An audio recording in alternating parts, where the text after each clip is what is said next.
Hey everyone, welcome to Encounter Grace. I'm so glad you're here. However, you might, if you're watching, see that we don't have Ben with us on this one. And so we're going to miss him sorely. But I'm super pleased to introduce our guest today. Justin Tilghman and I have been friends for many years. And he is in the middle of ministry here at Grace Fellowship Church. He serves as an elder and on the worship leading team, and also with his wife Ellen as a house church leader. And we are going to talk today not about our friendship, although that would be a lot of fun, not about Justin's golf game, although that would be interesting. Yeah. But we're going to talk about a new way to help people grow and flourish. And it's a new way to me. I don't think it's a new way in the world, but it's a new way to me. And it's this newish area called life coaching. Life coaching. Justin, welcome, and thank you for being my life coach. Yeah, you're welcome. Glad to help. And one of the reasons we miss Ben is that he does all our technical production stuff. And so we're down to Zoom recording this. So Justin is in his office and I'm up here in the studio, and we're going to make our best of it. But I cannot wait, Justin, to talk a little bit about this thing called life coaching. And so I think what I'm going to do is just tee up the ball and let you hit it here. What on earth is this thing called life coaching? Yeah, it's well, I'm excited to be up here and talk about it because I think it's one of the best things since sliced bread. But yeah, it's really leadership. Like that's another way to look at it. It's leadership, and it's helping people go from take a goal they might have. So life coaching is a pretty broad topic, but for the most part, it's taking people from a goal they have and helping them reach that goal. That's the real general idea of it. But it can get as specific as like the life coaching that I do particularly is around people who want to find a sense of purpose in life, or trying to structure their life so that it is more fulfilling for them, more satisfying to them. I think we take for granted that people have the resources to do the things they want to do in life. Life coaching comes along and helps with that. So setting achievable goals, developing action plans, building self-confidence, building resilience, all sorts of things like that. It's not like traditional therapy or counseling. It gets confused with that sometimes, and maybe we could talk about that a little bit. But it's more of that future-oriented, future-focused. I want to get somewhere in life, and I would love to have help doing that. Is kind of a 30,000-foot view of what life coaching is. Future oriented. I want to get somewhere in life. Here's someone who can help me navigate how it gets there. Let's go for 1 second and look backwards, look at people in the other lanes of the helping world and the helping professions, let's say. How is this different than counseling? Because you just said, hey, we can talk about that. It's different than counseling. What are the differences between life coaching and counseling? Yeah, so the biggest difference is counseling is focused on pathology and healing and dealing with emotional or psychological issues. Life coaching, we might talk about the past a little bit, but we're not there to heal anything. We're not there to treat mental illness or anything like that. So a lot of times, counseling can be a precursor to life coaching. I've had clients before that in the conversation we identify something that really needs a licensed counselor to address, and so we'll hit pause maybe on life coaching for a bit and let them go get that dealt with. But that's the biggest difference. And counselors can do coaching, and a lot of them do. But that's the biggest difference. Is counseling is more focused on pathology and healing things, where life coaching might touch on that, but we're not going to go as deep as a counselor or therapist would. And because it's a different skill set and training. Right? Yep. Yeah. Which is interesting, because I'm thinking in my mind, how many pathologies am I carrying around and I don't even know it? So like I come to you and say, hey, I want to achieve this goal. I feel like I need a career change. I'm speaking hypothetically. I don't feel like I need it. Good. But let's say I feel like I need a career change. You and I get talking, and so you're helping me through. And then you realize, wait a minute, this guy, the reason he's unsettled is he's been abused sexually when he was a kid by his uncle or whatever, and blah, blah, blah. And at that point, the career change really isn't the point, is it? Yeah. And it's not that we couldn't continue talking about the career change, but it would definitely be where I would advise you as a client to say, hey, look, this is a deeper issue than I can handle. And I think it's going to be integral to the success you want to see. So, let's get you connected with a mental health therapist or counselor, somebody that you can process that deeper hurt with, while at the same time we can continue moving forward on this career change. But I think as a good life coach, I don't want to leave that unaddressed. And so, humans were so integrally linked in terms of our past and our experiences. And so, could we continue moving with the career change? Yes, but we're not going to be as successful as we could be if you don't deal with this box in the corner over here. Mm-hmm. So in your experience then, I mean, how many people, like, what are people coming to you for? Like, give me the top, 2 or the top 5 things that your own practice. Oh, here's what I'm seeing the most people needing help with. Yeah. So there's a lot of things. I'd say the biggest issues, they surface as a career change or I'm feeling burnout. But what I have found when I work with clients, the deeper issue is a lack of a sense of purpose in life. Just a lack, and not pathological depression or anxiety, but anxiousness and a depressive mood because they just feel like their life's stuck. It's not going anywhere. And there's this idea that there's more out there. I just don't know. I can't get clarity around what it is and then how to even start moving forward towards that vision. So while they might come to me because they're feeling burnout or they're dealing with anxiety, it doesn't take long for us to realize there's some core value work that needs to happen. There's some self-exploration in terms of life vision. And when we can get clarity around those issues, they really start to get some traction. And as far as their life and moving forward to what to them is a fulfilling and satisfying life. Mm-hmm. I mean, that sounds really good. Like almost, I mean, I shouldn't ask you this, but almost everybody should do some life coaching once in a while. Of course, you'll say yes. I think so. Yeah. But, lack of purpose. I mean, you're right. People wrestle with that all the time, like believers and non-believers, healthy Christians, like, because it's like you get to a transition point in your life and that can manifest itself as a lack of purpose. And, or you say, hey, maybe I need a career change, or maybe I need a whatever. And really you need to double down on God's purpose for your life. Absolutely. And our culture doesn't really push intentionality anymore. It's very pragmatic. It's give me the 15-second social media bite. And I think on the surface, everybody acts like we're fine with that. But I do think we all know, I mean, I think it's the image of God in us. We all know there's something deeper for us. We're created for something specific. We're created to do something. We're not here by accident. None of us are. And as much as we'd like to maybe skim the surface on social media or just do what seems like this career is going to be great because it's going to generate a lot of money for me, we often don't take time to stop and think, is this what I want for my life? Is this what I'm here to do? Or is this seem like the right thing? And a lot of the clients that I have, that's kind of what we work around. I've identified for me, to me, that's the deeper core issue. And so, yeah, we could talk about, business coaching or whatever that is, but the deeper core issue is, what do you want out of life? What are you here to do? What's God's purpose for you? And I don't think it's hidden from anybody. I just think it takes intentional work. Like it's like you're in the field, but the field's grown up and the weeds are everywhere. You need to hack the weeds down. You're in the general vicinity, because I do think sometimes we end up in places because of that life purpose that we're just not paying attention to. And so, I mean, I've had clients that we do some work around core values and life purpose.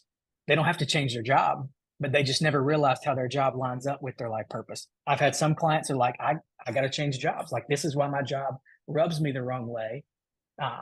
So yeah, I think it goes back to that intentionality piece, which is kind of what sparked me to get into this field was to help people think intentionally and to not live on autopilot. Like, you can build a fulfilling and successful life. It doesn't have to be 6 figures a year, but what is a fulfilling life to you? And then, so how do you, with that game plan, how do you live life on purpose? How do you live life intentionally?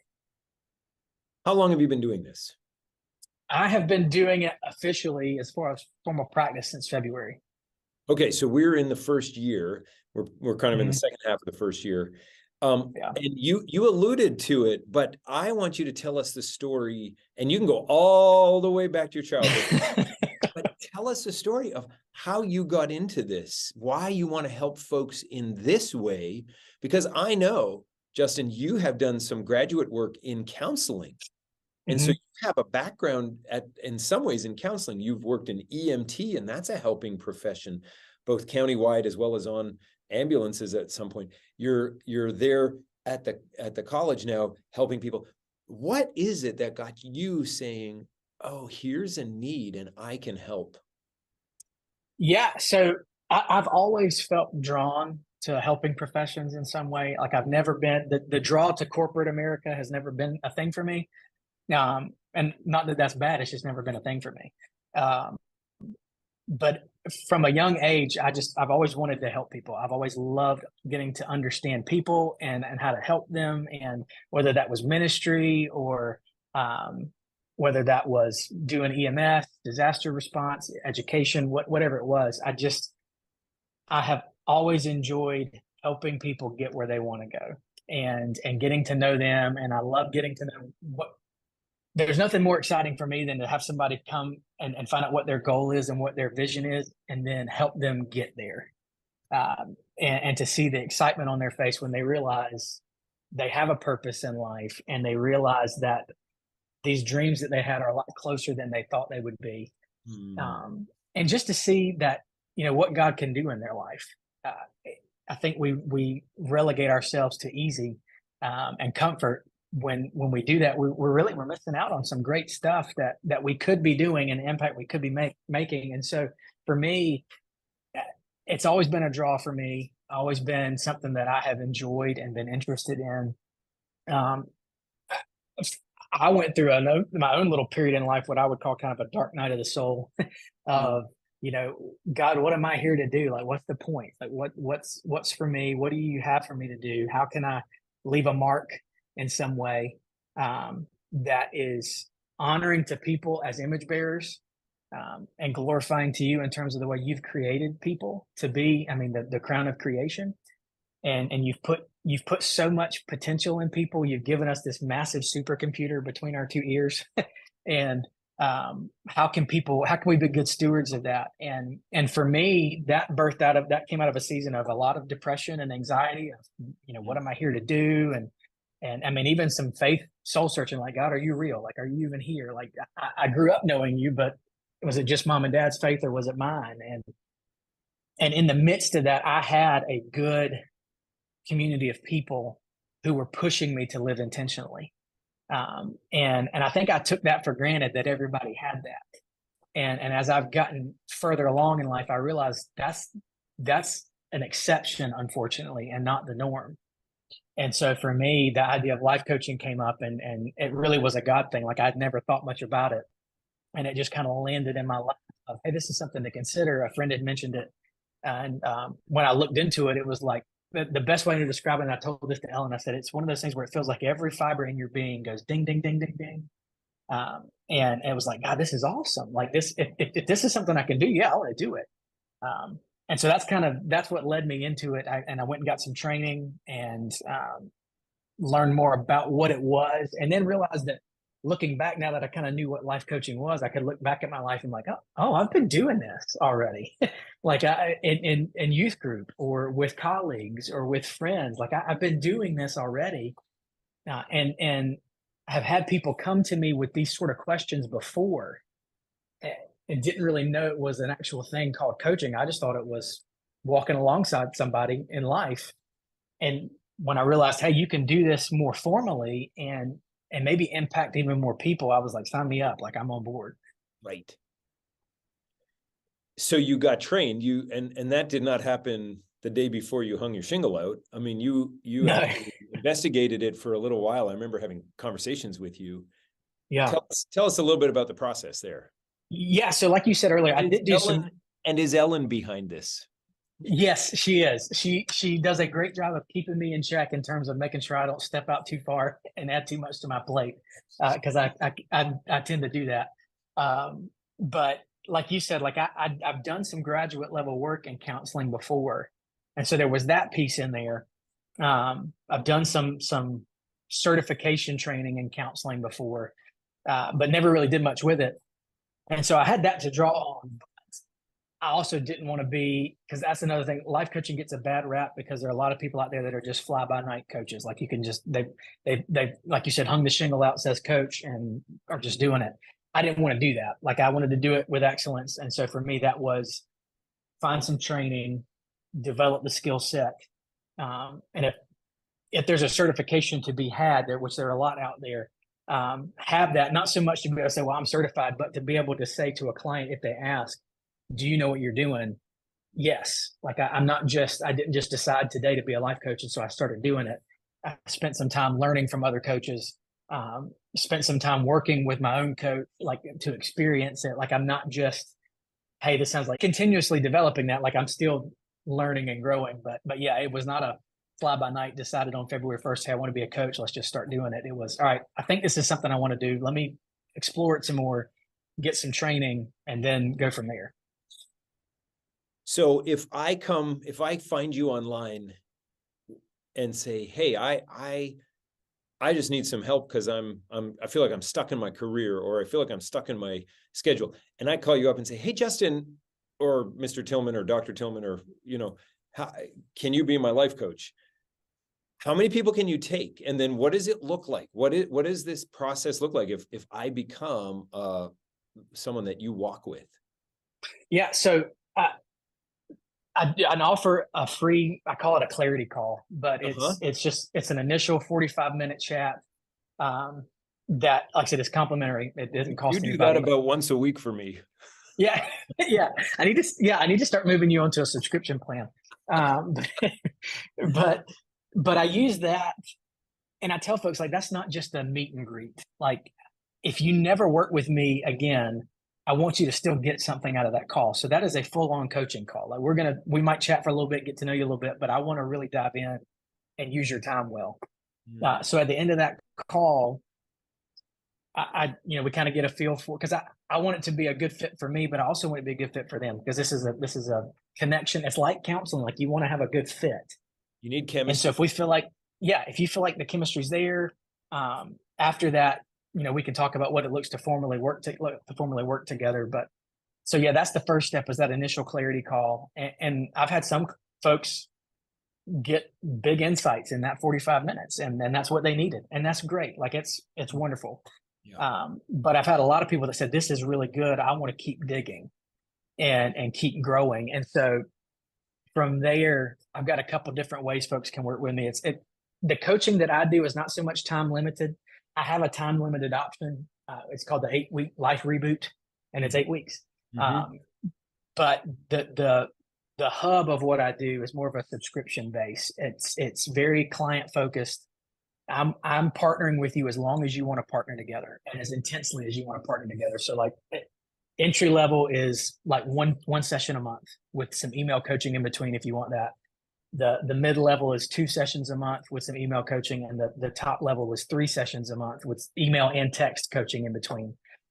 So it's kind of whatever works for you, but it's subscription based in the sense that I don't want to tell you necessarily in 2 months your life's going to be perfect.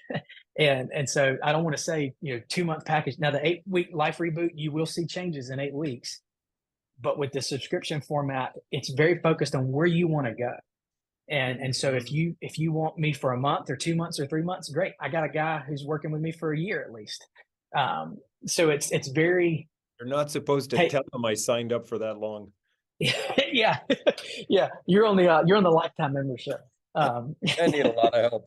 No, this is really good. Yeah. So that's just different coaches do it different ways, but that's how I felt led to do it with the style of coaching that I want to do, because I want to have a strong relationship with my clients. Like I want to really get to know them. And for me, long-term coaching is like compound interest.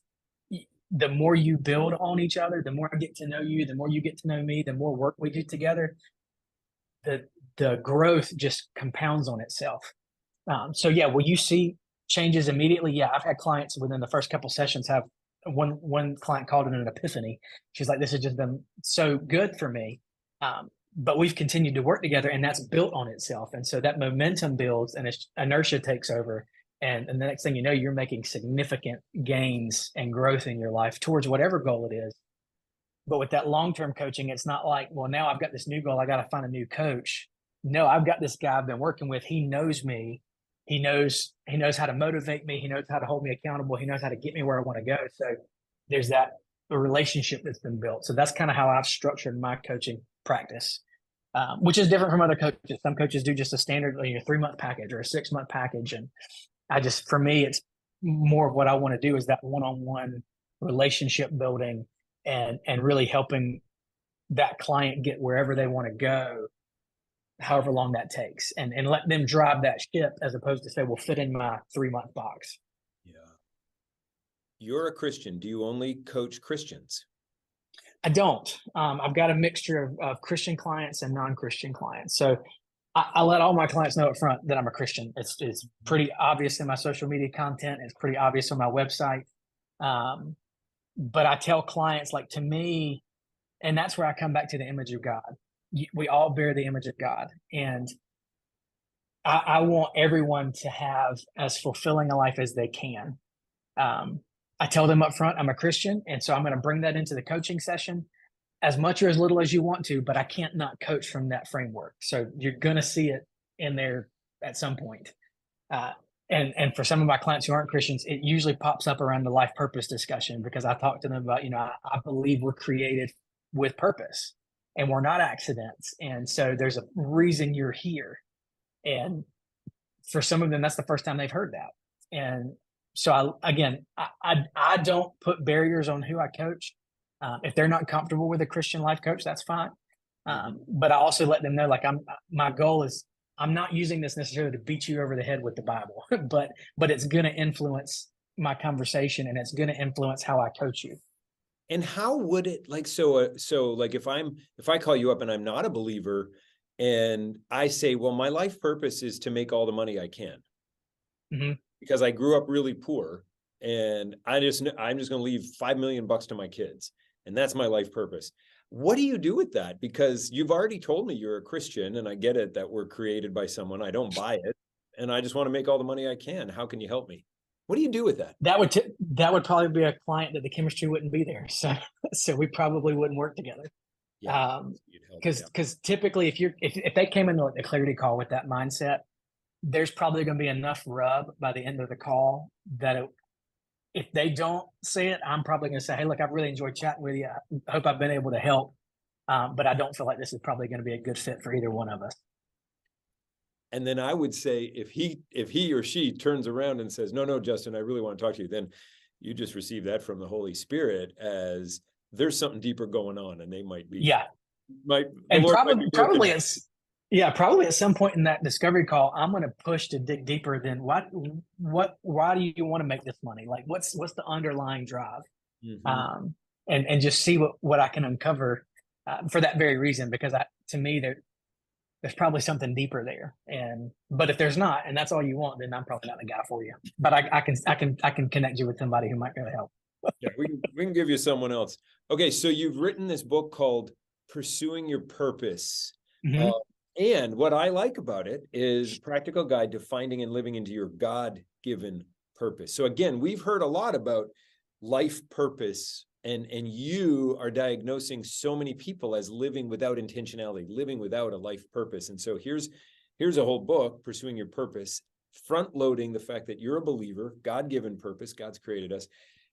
It's 7 short chapters, I guess, plus the concluding thoughts in chapter 8, and then a bunch of helps. I really think these are great helps, but defining your purpose, self-awareness, exploring your interests, seeking inspiration, overcoming obstacles.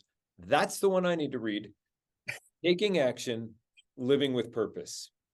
And I think these are really helpful. Like when you sat down to put pen to paper, and super readable for regular folks. Like, I mean, this is a great book. How did you decide to write it, and why did you do it? And was it hard? It was a labor of love. I would say it was that. the biggest thing, like that's the book that I wish I'd had in high school. Yeah. Like as a life coach now, I'm like, man, I wish I'd had this earlier. And so for me, that's a resource that I wish I'd had. And so it's a resource that I'm glad I have if, when life transitions happen. Because that's the kind of book it is. It's not meant to be read just one time. Like it really is a guide. Like as life happens, pick it back up, thumb through it. Like, hey, I feel like I'm stuck here. Where's it? How can I get over this obstacle? What are some ways what are some questions I need to be asking myself? And so for the point of the book was that, like, how can you start living with some intentionality? How can you start asking yourself some deeper questions?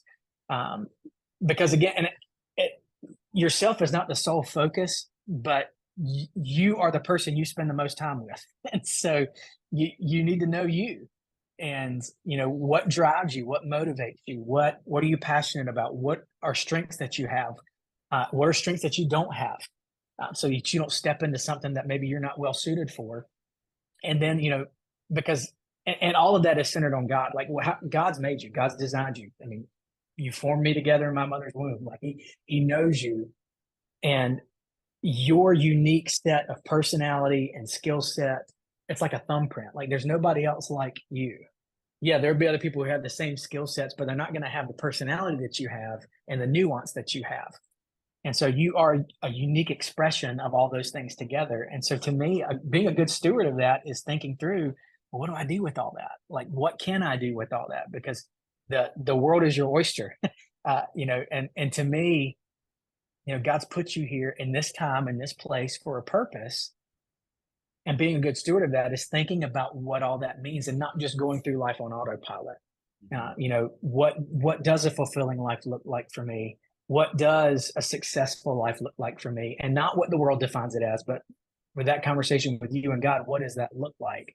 And so that's kind of where the book came from is, all right, if I had to condense it, and let's say nobody ever worked with me, and life coaching never took off, what could I put out there in the world to help people? And that's kind of where the book came from. It's fantastic. And it's fantastic that it's one that you should pull down every once in a while. That was very helpful even to think, yeah, you're right. It's not just a one and done. It's a helper along the way. All right. I want to talk about two more things in our little conversation. I haven't even started making you sweat yet. I just got a fan on that. I'm sweating. I just have a fan. Hey, I want to talk about, and maybe I shouldn't say this out loud, but the Wellsprings Network. I want to talk about this new endeavor that is bubbling up under the surface here in Kinston as a way to serve the community across the platforms of these helping things. I can say more, but you're really the driving force behind it. What would you want to say about that? Yeah, it's a neat little thought experiment right now that we're hoping will grow legs.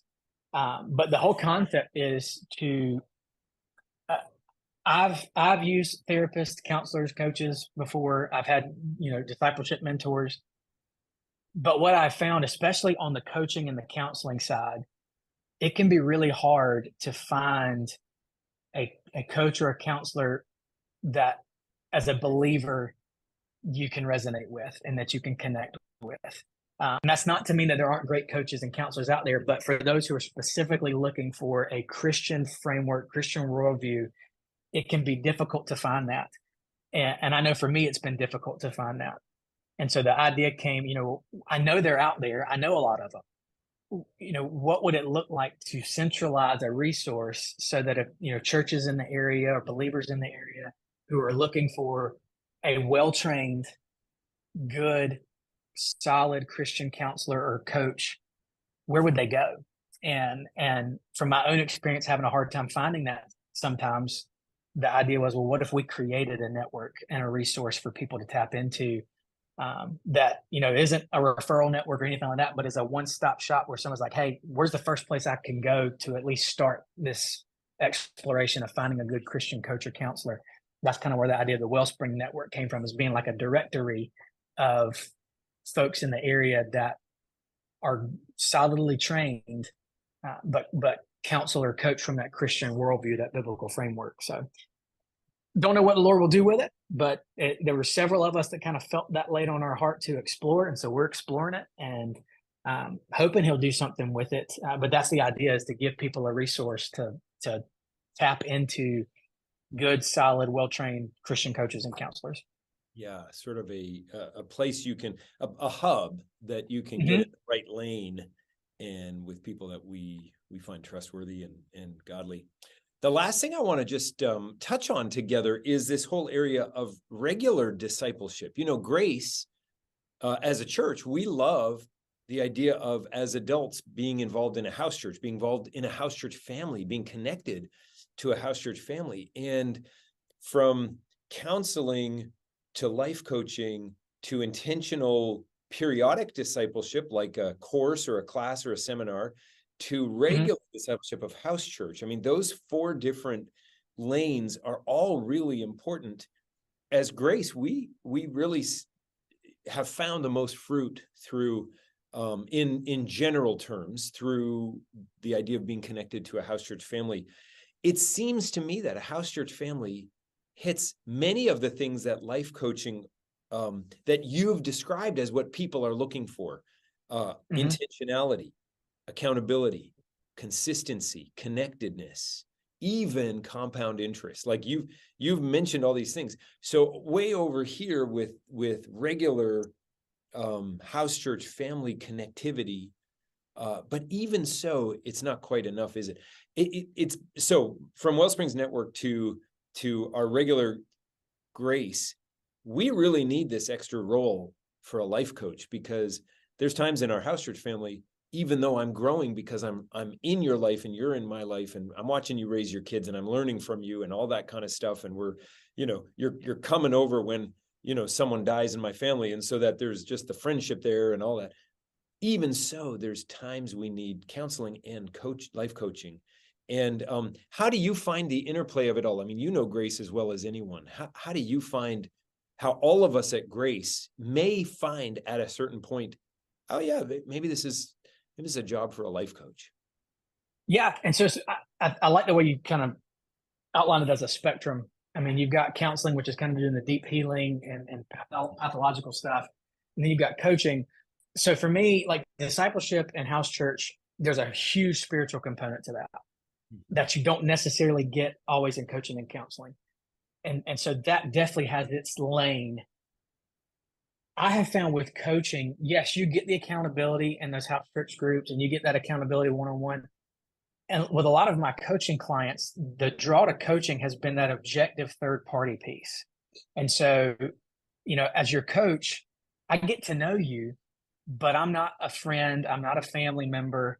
So, that sometimes gives me the ability to ask a pointed question that a friend or a family member might not be comfortable asking, or you might be afraid to share your vision or your dream for your future because you're afraid you might lose that relationship, which with a coach, there's nothing to lose.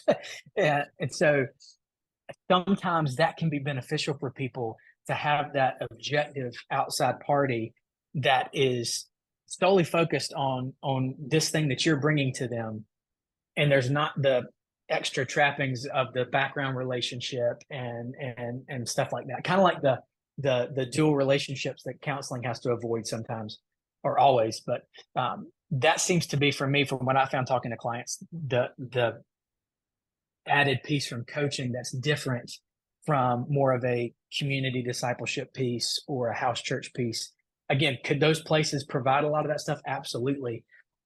But the nuance in coaching is that objective third party where, I don't, if you get upset, we'll explore why you get upset, but you're not like, you don't have to tiptoe around me as a coach.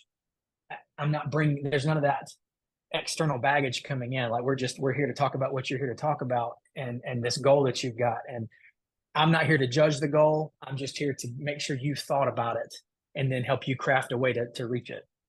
That's so good. That is so good. Justin, thank you so much for taking the time. Tell us the name, where we can find you online. Yeah, so easy way to find me is thebalancedlifecoach.net. That's the website, and you can get to all the social media from there. But pretty much on all the social media, I'm up there as the Balanced Life Coach. The practice is called Balanced Coaching, but the brand name is the Balanced Life Coach. So I love it. I love it. Well, I mean, I know you're super, super busy.